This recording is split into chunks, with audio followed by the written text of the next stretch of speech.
وازيكم يا جدعان، عاملين ايه؟ معاكم يوسف، رجعت لكم بفيديو جديد. قبل حاجه متنساش تعمل لايك شير سبسكرايب وتفعل الجرس عشان يوصلك كل جديد، وتابعنا على الانستجرام ظهرلك على الشاشه وهتلاقيه تحت في الديسكربشن. وقبل اي حاجه متنساش تصلي على سيدنا محمد، اللهم صل وسلم على سيدنا محمد. ويلا بينا نبدا الفيديو.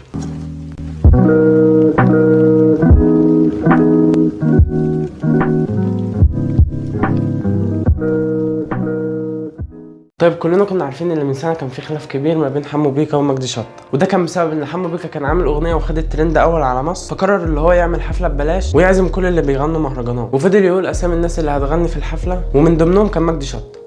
باختصار كده لما مجدي شطه عرف اللي هو يروح الحفله ويغني فيها، فاول ما عرف اتصل بحمو بيكا وقال له ابعت له تيكيتات عشان يعزم اهل منطقته، فده قام قايل له ماشي وحاضر، وقال له ابعت لك وما بعتلوش حاجه. يخلص الموضوع على كده؟ لا.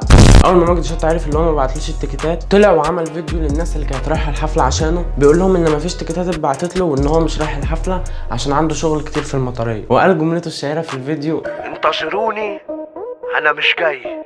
السلام عليكم، انتظروني باذن الله. انا مش رايح الحفله بتاعت يوم الجمعه بتاعت حمو بيكا دي، عشان حمو بيكا عمال يقول انا جايب مجدي شطه وجايب فلان وجايب فلان. لا انا مش جاي، انا عندي شغل هنا في القاهره، عندي شغل عندي في المطريه هنا في ترعه الغزالي يوم الجمعه. انا مش رايح حفلات. الناس اللي رايحه حفله حمو بيكا من اجل مجدي شطه، مجدي شطه مش رايح الحفله، مفيش الكلام ده. حمو بيكا كان بيقول كده عشان يلم الفانز بتاع الناس، انما انا مش رايح الحفله، انا ورايا شغل عندي هنا في القاهره، مفيش حفلات. خلصان. فمرت الايام والمشكله اتحلت، وكان بيدور خلافات ما بينهم وكانوا بيصالحوا بعض، لحد ما حصلت مشكله قريب وطلع حمو بيكا في شيخ الحاره، وفي فقره من الفقرات كانوا بيعرضوا فيها صور الفنانين وهو كان بيعلق عليهم، فمن ضمن الصور دي كانت صوره مجدي شطه. فاول ما شاف الصوره قال مجدي شطه مين اللي تقارنوني بيه، وفضل يغلط فيه كتير، وكان رافض يتكلم عنه او يوضح سبب المشكله، وكان بيقول لو مجدي شطه صوته حلو كانت مصر كلها تبقى صوتها حلو. ده على الاقل حلمي بكر لما شاف صورتك فضل يزعق ويقول ده صوته وحش وشيلوا الصوره دي من قدامي.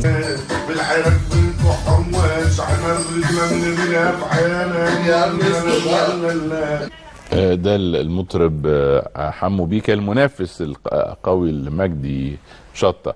ده من الفايكنج. تعرف الفايكنج اللي هم كانوا بيغنوا لبعض بالمحار.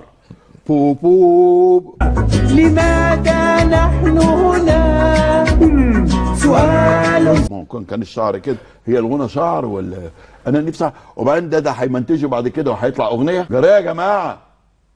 لا يعني شايف الصوت ده ايه؟ انت حلو اللي قلت لي شايف. الحمد لله لما قلت لي سامع الصوت ده ايه، وما دام شايف انا وانت شايفين كلنا، البلوزه حمراء والبنطلون اسود.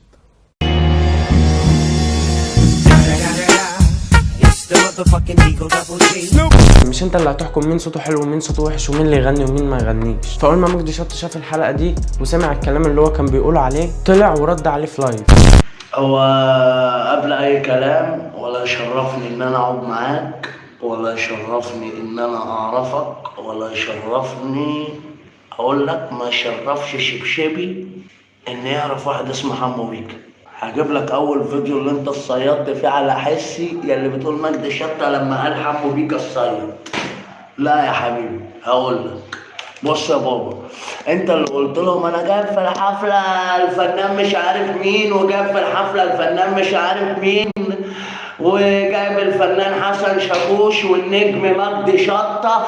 انت كنت بتحكها في النجم مجدي شطه ان هو راح حفلتك، وانا ما كانش عندي علم بيك اصلا، فاهم؟ انا بس حبيت افكر الناس باللي فات.